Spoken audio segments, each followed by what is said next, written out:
안녕하세요. 오늘의 깊이 있는 대화에 오신 여러분을 환영합니다. 오늘은 에드워드 에딘저의 연금술의 상징과 심리치료라는 책을 한번 파헤쳐 볼까 하는데요. 이게 자료를 보다 보니까 고대 연금술사들이 정말 그냥 금만 만들려고 한 게 아니구나 싶더라고요. 그래서 오늘 이런 질문으로 시작해 보면 어떨까 싶어요. 금을 만들려던 그 신비로운 작업이 사실은 우리 내면의 성장을 위한 상징적인 지도졌다면 어떨까요? 네, 바로 그 질문이 핵심입니다. 그게 바로 저명한 융 분석가인 에딘저가 평생을 바쳐서 탐구했던 주제거든요. 그런 연금술의 그 기묘하고 복잡한 상징들이요, 한 사람이 온전한 자기 자신으로 거듭나는 심리적인 여정, 그러니까 개화가 과정을 놀라울 만큼 정확하게 그리고 있다고 봤어요. 개화가 과정이요? 네, 연금술사들이 일생을 걸고 추구했던 그 위대한 작업, 마그너스 옵스 있잖아요. 이게 심리적으로 보면 우리의 작은 의식인 자아가 더 큰 전체성인 자기, 즉 셀프를 발견하고 통합해 나가는 길고 험난한 여정, 바로 그 자체인 셈이죠. 여정에 7가지 핵심 단계가 있다고 하던데요. 맞습니다. 7단계죠. 연소, 용해, 응고, 상승, 죽음, 분리, 그리고 마지막 합일까지. 와, 이름만 들어도 벌써부터 심상치가 않은데 이 지도를 들고 한번 우리 마음의 변환 과정을 탐험해 보시죠. 자, 그 첫 번째 단계가 연소, 켈키나티오입니다. 말 그대로 모든 걸 태워버리는 아주 뜨거운 불의 작업이죠.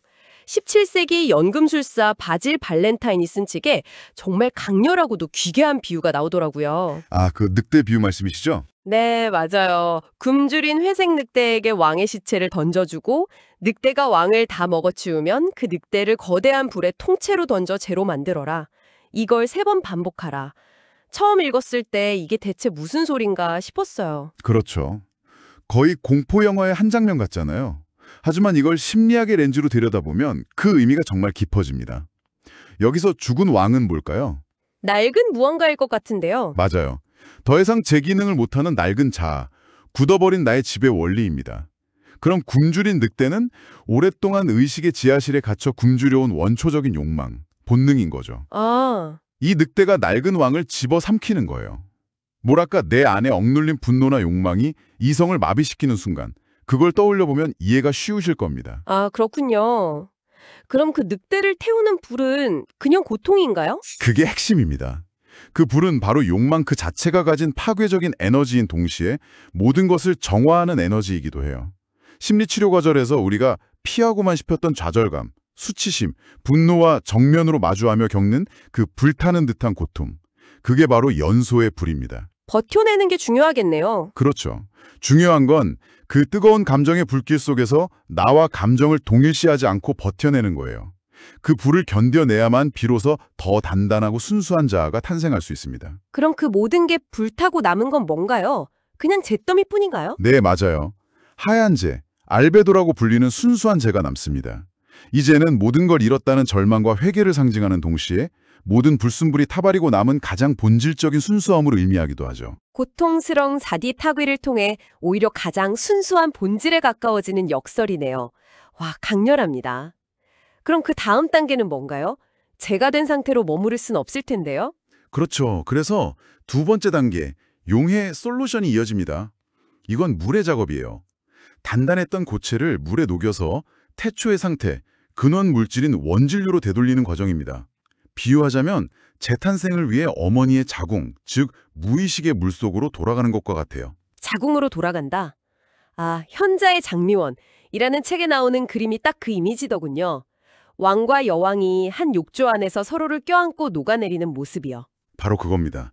거기서 왕은 의식, 태양, 남성성을 상징하고요. 여왕은 무의식, 달, 여성성을 상징하죠. 이 둘이 친숙한 물, 즉 무의식의 바닷속에서 경계를 허물고 하나로 녹아내리는 거예요. 굳어있던 나의 정체성, 가치관, 페르소나가 무의식이라는 거대한 힘 앞에서 속수무책으로 녹아내리는 경험이죠. 그건 굉장히 위험하게 들리는데요. 내가 나 자신을 잃어버릴 것 같은 그런 공포를 느낄 것 같아요. 정확합니다. 융은 이 경험을 담기는 것과 담는 그릇이라는 개념으로 설명했어요. 찻잔, 즉 자아로 바다, 즉 무의식을 담으려는 것과 같죠. 찻잔이 깨져버리겠네요. 그렇죠. 찻잔이 깨질 것 같은 위협을 느끼는 상태. 그래서 꿈에서 물에 빠지거나 홍수에 휩쓸리거나 목욕하는 이미지가 자주 등장하는데 이게 바로 용해의 과정입니다. 공포스럽지만 동시에 낡은 껍질을 씻어내고 새롭게 태어나는 정화의 과정이기도 한 거죠. 불로 태우고 물에 녹이고 정말 혹독하네요. 그렇게 액체 상태로 돌아갔다면 이제 다시 형태를 만들어야 할 텐데요. 네, 물처럼 흩어진 채로 영원히 살 수는 없으니까요. 그래서 세 번째 단계, 응고, coagulation가 필요합니다. 이건 땅의 작업이에요. 추상적이고 흩어져 있던 것들이 구체적인 현실 속에서 형태를 갖추는 과정이죠. 땅에 발을 딛는 과정이군요. 맞습니다. 심리학적으로 보면 응고는 자아의 발달과 현실화, 바로 그겁니다. 체로키 부족 신화에서 물방개가 물밑의 진흙을 조금씩 퍼올려와서 이 세상을 만들었다는 이야기가 좋은 예시가 될 수 있고요. 또 힌두 신화에서는 신들이 거대한 우유의 바다를 끝없이 휘저어서 버터나 여러 귀한 것들을 만들어내잖아요. 아, 거기서 휘젓는 행동이 중요한 거군요. 그냥 가만히 있으면 아무것도 안 만들어진다는 거죠. 혼돈 속에서라도 무언가 계속 행동하고 현실과 부딪히는 경험, 그 마찰이 흩어져 있던 나를 단단하게 만들어준다는 의미로 들리네요. 바로 그겁니다. 연금술에서는 이걸 이렇게 표현해요. 날아가기 쉬운 수은, 즉 영혼이나 정신을 그냥 두지 않고 무거운 납, 그러니까 현실의 고통이나 한계, 또는 뜨거운 유황, 즉 욕망이나 의지와 결합시켜서 땅에 붙잡아 두는 거죠. 아, 즉 이상 속에 떠돌던 자유로운 정신이 구체적인 현실의 한계와 고통과 단단히 연결될 때 비로소 인격이 응고된다는 겁니다. 앙에서 단단해졌으니 이제 위를 볼 차례인가요? 네 번째 단계는 상승, sublimation, 즉 공기의 작업이라고 하더군요. 사다리를 오르거나 하늘을 날거나 산 정상에 오르는 모든 이미지가 여기에 해당한다고 들었습니다. 네, 심리학적으로 상승은 한 발짝 뒤로 물러나서 자신의 상황을 객관적으로 더 넓은 관점에서 조망하는 능력을 얻는 과정입니다. 연금술 그림에서는 융기 아래쪽, 즉 땅에 있던 물질이 열을 받아서 증기가 되어 위, 즉 하늘로 올라가 하얀 새로 변하는 이미지로 자주 묘사돼요. 정화된 영혼을 상징하죠. 마치 내 문제에 푹 빠져 있다가 상담을 받거나 좋은 책을 읽고 아, 내 문제가 이런 보편적인 패턴의 일부였구나 하고 깨닫는 순간 같네요. 시야가 확 트이는 느낌이요. 아주 좋은 비유입니다. 그게 바로 상승의 핵심이에요. 개인적인 고통을 인류 보편의 원형적인 이야기로 이해하게 되면서 의미를 발견하는 거죠. 하지만 여기에도 함정이 있습니다. 함정이요? 너무 높이 올라가면 어떻게 될까요? 현실감이 없어지겠죠. 모든 걸 관조만 할 뿐 실제 삶에 개입하지 못하는 무기력한 관객이 될 수도 있겠네요. 맞습니다. 그래서 연금술은 결코 상승에서 끝나지 않습니다. 다시 땅으로 내려와야 하죠. 그 과정이 바로 다음 단계와 연결됩니다. 이제 가장 어둡고 힘든 단계로 들어서는 것 같네요. 다섯 번째, 죽음, 모티피케이션입니다. 연금술의 흑화, 니그레도 단계라고도 하던데 실패, 고뇌, 부패 같은 온통 부정적인 이미지로 가득 차 있더군요. 이렇게 힘들게 올라왔는데 왜 다시 죽어야 하는 거죠? 역설적이지만 이 어두움이야말로 가장 긍정적인 변화가 시작되는 지점이기 때문입니다. 연금술의 오래된 격언에 검게 될 수 없는 것은 희게 될 수도 없다는 말이 있어요. 심리학적으로 이 단계는 더 이상 외면할 수 없는 자신의 그림자와 정면으로 마주하는 과정입니다. 이전 단계에서 만들어진 어설픈 자아가 완전히 죽고 더 깊은 내면에서 새로운 중심이 태어나기 위한 필수적인 통과 의례죠. 그림자와의 대면이라. 그러면 영웅이 용을 죽이는 신화들이 바로 이 죽음의 상징이 될 수 있겠군요. 그렇습니다. 여기서 용은 내가 통제할 수 없는 원시적이고 파괴적인 본능, 즉 그림자입니다. 영웅이 용을 죽이는 건 그 본능을 억압하는 게 아니라 그것과 싸워서 그 안에 갇혀있던 순수한 에너지, 세계 혼을 구출해내는 것을 의미해요. 또는 왕이 살해당하는 이미지로도 나타나는데 이건 기존의 낡은 지배 원리가 완전히 파괴되는 것을 상징하죠. 아, 이집트 신화에서 오시리스의 시체 조각에서 곡식이 자라나는 것처럼 이 죽음이 끝이 아니라 새로운 생명의 씨앗이 된다는 네, 바로 그겁니다. 그 깊고 어두운 죽음을 통과하고 나면 여섯 번째 단계 분리, 세퍼레이션이 기다리는군요. 이건 혼돈 속에서 질서를 만들어내는 창조의 작업이라고 하던데요.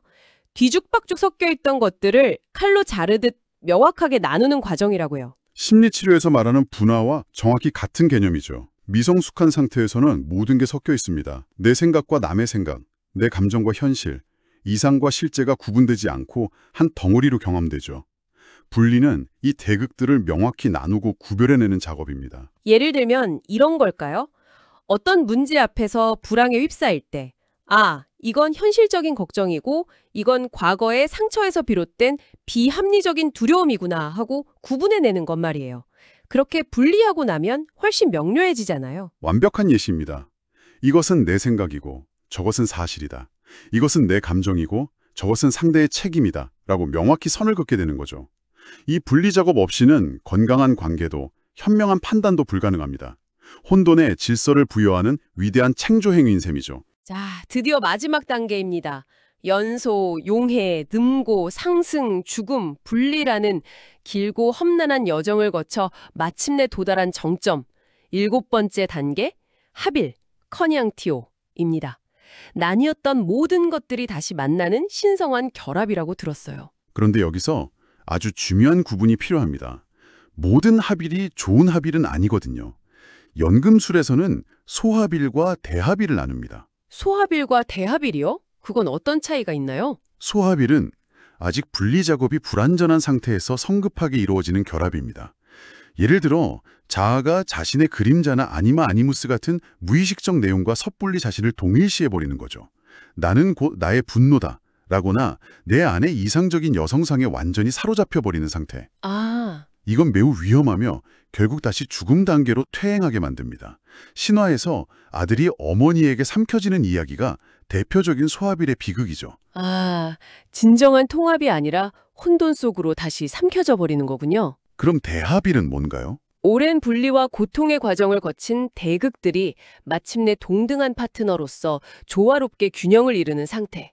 그것이 바로 대합일입니다. 의식과 무의식이 더 이상 서로를 위협하지 않고 서로를 존중하며 함께하는 거죠. 이 위대한 합일의 최종 산물이 바로 그 유명한 현자의 돌입니다. 아, 현자의 돌. 연금술하면 바로 떠오르는 그것이요. 네, 현자의 돌, Philosopher's Stone이라는 이름 자체가 완벽한 대합일의 상징입니다.